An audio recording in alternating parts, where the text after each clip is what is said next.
Iran और Israel के बीच सिर्फ 2.5 घंटे में टूटा सीज फायर। इजरायल का दावा, सीज फायर के बाद भी ईरान ने मिसाइलें दागी, कई शहरों में सायरन बजे।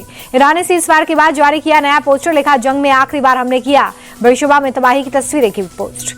सीज फायर का दावा करने वाले अमेरिकी राष्ट्रपति ट्रंप बोले, ईरान और इजरायल दोनों ने सीज फायर तोड़ा, युद्ध विराम हो चुका है, प्लीज इसका उल्लंघन ना करें। ट्रंप की इजरायल को भी चेतावनी, सीज फायर बहाली के लिए तुरंत सैन्य अभियान रोकने को कहा। ईरान में सत्ता परिवर्तन कराने में अमेरिका का कोई इंटरेस्ट नहीं, प्रेसिडेंट ट्रंप का बयान। इजरायली प्रधानमंत्री नेतन्याहू ने ट्रंप से फोन पर की बात, ईरान पर सैन्य कार्रवाई रोकने का दिया भरोसा। ईरान के हमले पर कतर का बड़ा बयान, कहा हमला हमारी संप्रभुता से खिलवाड़, हमारे पास जवाब देने का पूरा अधिकार। अमेरिकी एयरबेस पर हमले के बाद ईरान के सुप्रीम लीडर आयतुल्ला खामेनेई का बयान, कहा हमने किसी को नुकसान नहीं पहुंचाया। ईरान से भारतीयों की वापसी के लिए ऑपरेशन सिंधु जारी, 281 और नागरिकों को लेकर दिल्ली पहुंचा विशेष विमान। ऑपरेशन सिंदूर पर पीएम मोदी का बड़ा बयान, दुनिया ने हाल ही में भारत का सामर्थ्य देखा, 22 मिनट में पाकिस्तान घुटने पर आया। पीएम मोदी बोले, भारतीयों का खून बहाने वालों के लिए कोई भी ठिकाना सुरक्षित नहीं है, आज का भारत देश हित में जो भी हो सकता है वो करता है।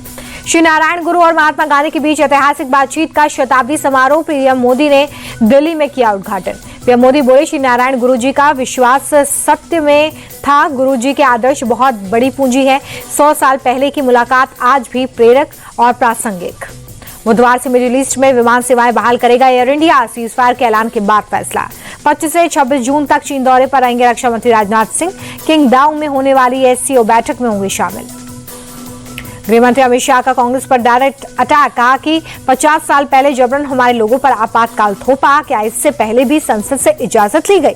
अमित शाह ने कांग्रेस को दिखाया आईना, कहा कि जिन लोगों ने मौलिक अधिकारों को निजी फायदे के लिए कुचला, वो कैसे दे सकते हैं संविधान की दुहाई। राहुल गांधी ने महाराष्ट्र चुनाव में धांधली का मुद्दा उठाया, सीएम के निर्वाचन क्षेत्र में ही 5 महीने में वोटर्स बढ़े। चुनाव आयोग ने राहुल के आरोपों पर जवाब दिया, कहा सभी चुनाव नियमों के तहत होते हैं।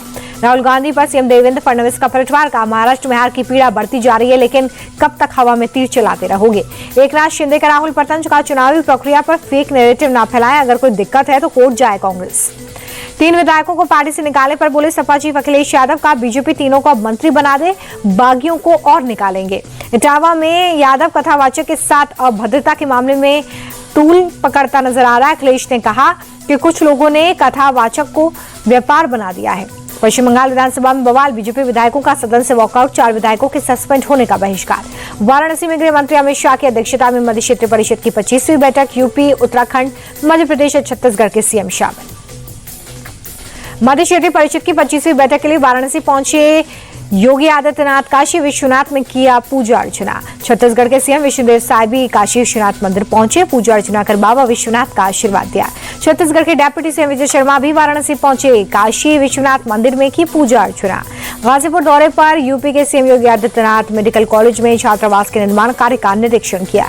गाजीपुर में पानी की समस्या को दूर करना हमारा कर्तव्य, सीएम योगी आदित्यनाथ का बयान। झारखंड के हजारीबाग में नक्सलियों का तांडव, सड़क निर्माण में लगे 7 वाहनों को आग लगाई। बदायूं में पुलिस की बदमाशों से मुठभेड़, गोली लगने के बाद 2 बदमाश गिरफ्तार। यूपी के मऊ में पुलिस की बड़ी कार्रवाई, एक डीसीएम से 12 क्विंटल से ज्यादा गांजा बरामद, एक तस्कर गिरफ्तार। महाराष्ट्र के नागपुर में एक ही रात में 4 शोरूम में चोरी की वारदात, व्यापारियों में दहशत। दिल्ली के ज्योतिनगर इलाके में खौफनाक वारदात, बिल्डिंग के 5वें फ्लोर से धक्का देकर लड़की का मर्डर। तौफिक नाम के शख्स पर नेहा को छत से फेंकने का आरोप, बुर्का पहनकर बिल्डिंग में घुसा था आरोपी। दिल्ली पुलिस के एनकाउंटर में हरियाणा का कुख्यात गैंगस्टर ढेर, दिल्ली बॉर्डर पर मारा गया रोमिल वोहरा। नासिक में भारी बारिश के बाद गंगापुर डैम ओवरफ्लो, 6000 क्यूसेक पानी छोड़ा गया। मुंबई में 5 दिन तक हाई टाइड की वार्निंग, समुद्र में ऊंची लहरें उठने का अनुमान, बीएमसी ने मुंबई के लोगों से सतर्क रहने की अपील की। गुजरात के शक्तिपीठ पावागढ़ में पहाड़ी पर भारी बारिश, झरने जैसी दिखने लगी मंदिर परिसर की सीढ़ियां। सूरत में मूसलाधार बारिश से आई बाढ़, रिहायशी इलाकों में मकान और सड़कें जलमग्न, लोगों की परेशानी बढ़ी। उत्तराखंड के बागेश्वर में भारी बारिश के बाद कई जगहों पर लैंडस्लाइड, पहाड़ का मलबा आने से 19 सड़कें ब्लॉक। उत्तराखंड के बद्रीनाथ में लैंडस्लाइड, 3 लोगों की मौत, यात्रा पर फौरी तौर पर रोक लगाई गई।